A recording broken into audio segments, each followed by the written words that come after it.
Greetings, everyone. I'm excited to welcome today Charles Brecque, founder and CEO at Legislate. Charles, welcome to the show. Thank you, Ben, for having me. Hey, great to have you here. Looking forward to this episode. So let's kick this off. Tell us a little bit about your background.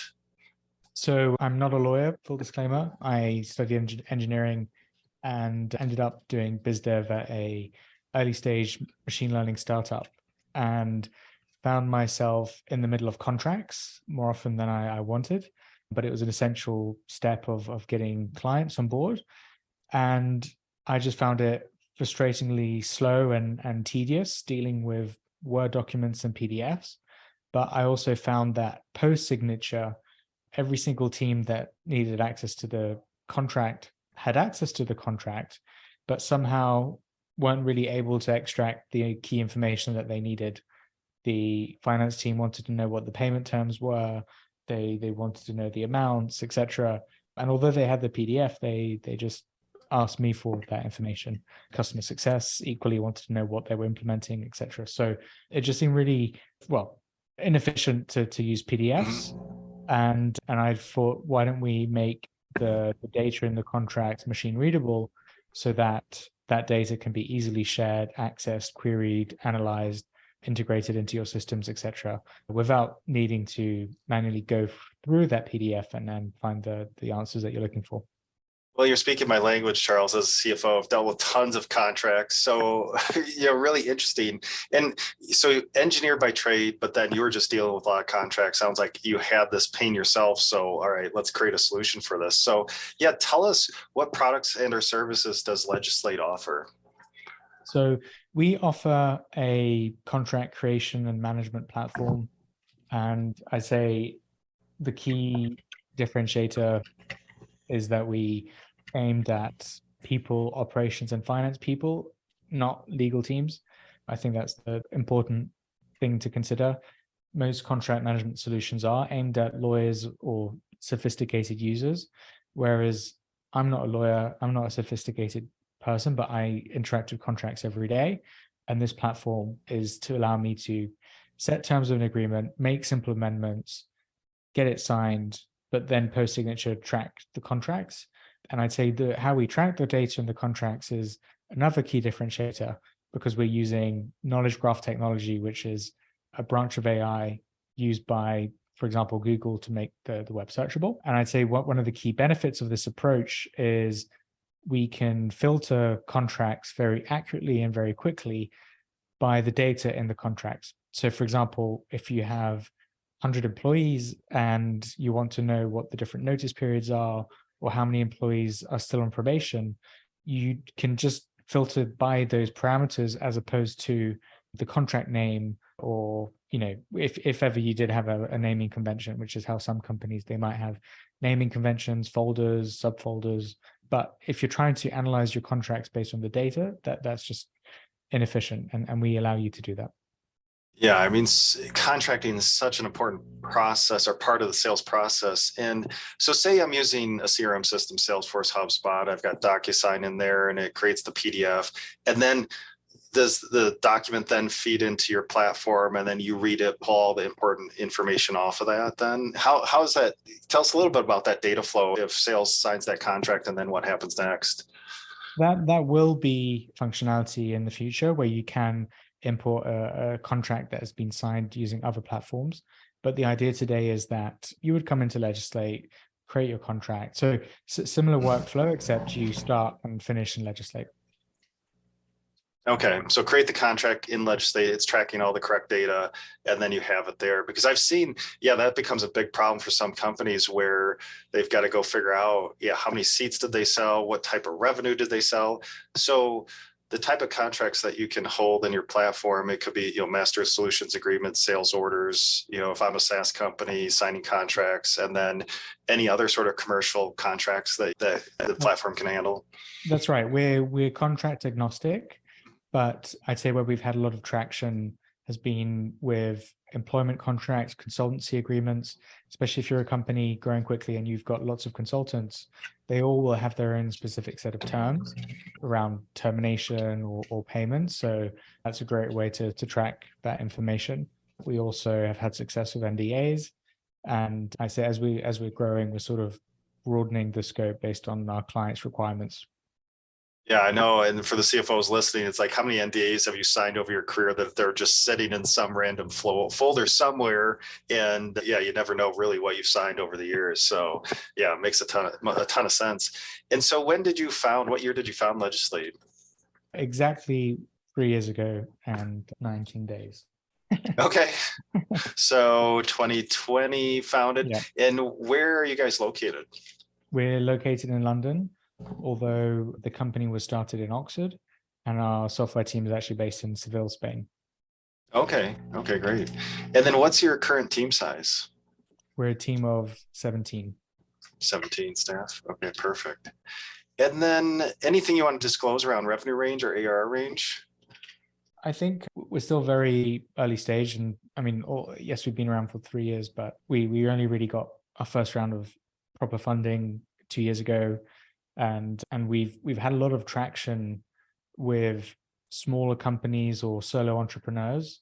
And we had a completely different business model, a usage-based model where clients would pay per contract, which was great because it was all self-serve, inbound, but usage is although it might be recurring, it's not recurring monthly.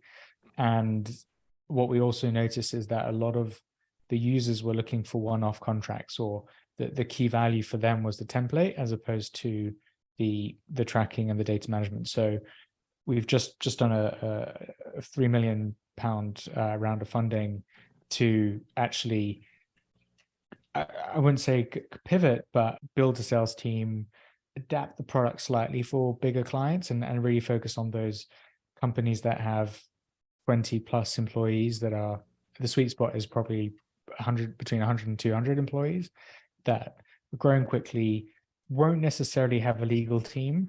And even if they do have a legal team, it's about empowering the business users within those companies to create contracts without needing to get legal involved at every single step. Yeah, really interesting, that pivot. And tell a little bit about your go-to-market motion. So are you selling into the finance team, the accounting team, the sales team, all of those? Who are you trying to reach out to in these companies to make the intro? Absolutely. I think it depends on the company, because one thing we've noticed is that in some companies, the CFO might be dealing with the contracts. In other companies, it might be the chief op. In others, it might be the founder. So I think that's something which we're still trying to work out in terms of who we can target repeatedly. But what is clear is that there is a pain, and it's just making sure that we can have the right messaging for the right persona. Yeah, I mean, it's really interesting. I talked to a lot of companies who, trying to serve that, say 20 employees, 200, and it's like at 20 employees, probably not a CFO. 200 employees, yeah, probably a CFO. So it's like scaling your message based on the employee size, having that flexibility and versatility. So yeah, that's interesting. So how much, you said you just raised £3 million. How much capital have you raised to date so far? 4. Okay, so £4 million. All right. And then tell us about the triggers or milestones that led you to that last raise. Was it seeing that you needed to pivot the product, or what led you to that £3 million raise? We had, as I said, a lot of traction on this inbound model. In 2 years, we managed to get over 200 clients, a lot of web traffic. We get about 60,000 monthly visitors organically. And whilst these growth metrics are pretty good, I think, we probably could have continued down this route, but we were just, leaving a lot of value on the table. So I think the investors obviously recognized the growth, the demand, and had enough sort of conviction that we had the right solution and the right team to service these bigger customers. I think the other reason why we've got a lot of support is because the knowledge graph approach is pretty novel in this space.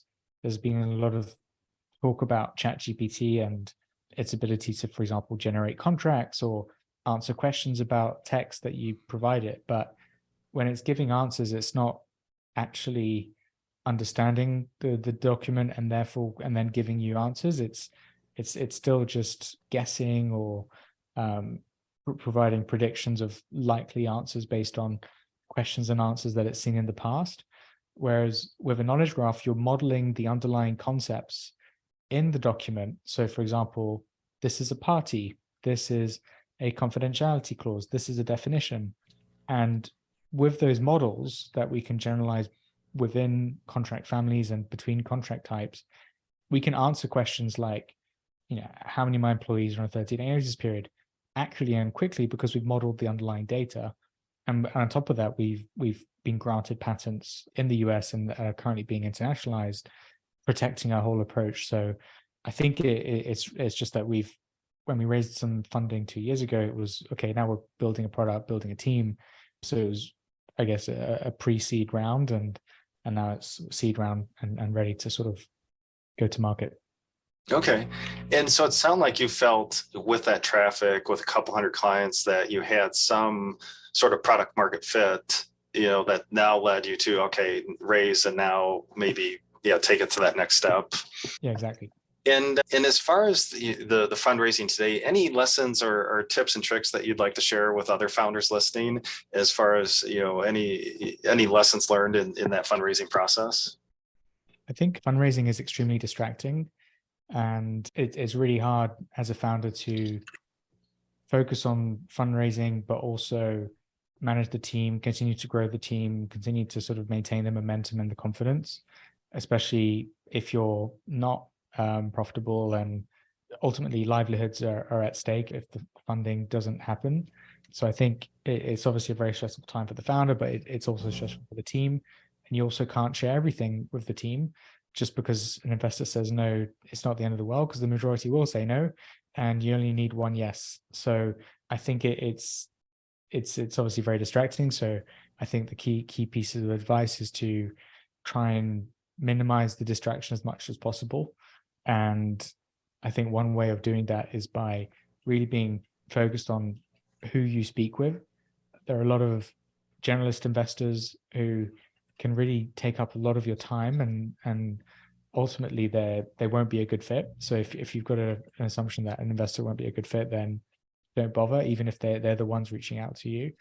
And then I think the second piece of advice is really focus on building relationships with investors that understand you, get the business, get the market, so that when you do fundraise, you're being targeted and you don't have to re-explain or justify why you're doing what you're doing. Yeah, so it's not, you don't have to educate them about your specific niche. They know it, and you can have that meaningful conversation. Yeah, that makes a ton of sense, Charles. So as we wrap up here, what's next for Legislate? What's coming up that's new and exciting? Well, hopefully speaking to lots of CFOs about their pesky sales teams not filling in contracts properly, or empowering the rest of the org to create contracts where they can track the data.